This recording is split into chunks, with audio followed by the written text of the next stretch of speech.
High, আমি মৌলি। আজকে আরো একটি ইনফরমেটিভ ভিডিও নিয়ে এলাম তোমাদের জন্য। আমার বেশিরভাগ ইনডোর প্ল্যান্টের মিডিয়া তোমরা এর আগে অনেকবারই দেখেছো। আগের সমস্ত গাছগুলোতে আমি কোকোহা চিপস, পারলাইট, বালি, লিফ কম্পোস্ট এইগুলো ইউজ করতাম। শীতকালে কোকোহা চিপসটা ইউজ করার ফলে আমার মনে হয়েছে যে গাছগুলোর মিডিয়াতে অনেকক্ষণ ধরে সগি থাকছে, যার জন্য পাতায় কিন্তু অনেক রকম প্রবলেম দেখা যাচ্ছে।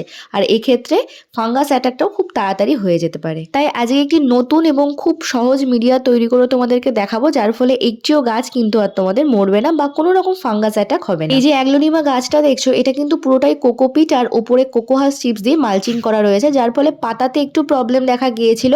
তো এটাকে আমি এখন এই অবস্থাতেই রেখে দেবো, আর অন্যান্য যে সমস্ত গাছগুলো সেগুলোকে আমি এই মিডিয়াতে রিপোর্টিং করবো। মিডিয়াতে আমি দিয়েছি সিন্ডার আর লাল বালি, সার হিসেবে দিয়েছি লিফ কম্পোস্ট, আর তার সাথে মিশিয়ে নিয়েছি কিছুটা পরিমাণে পারলাইট। কোনটা কত পরিমাণ দিয়েছি তোমরা নিশ্চয়ই আগেই দেখে নিয়েছো। প্রত্যেকটি ফোলিয়েজ প্ল্যান্টের জন্য একটি আদর্শ মিডিয়া এবং ওয়েল ড্রেনেজ সিস্টেম যুক্ত।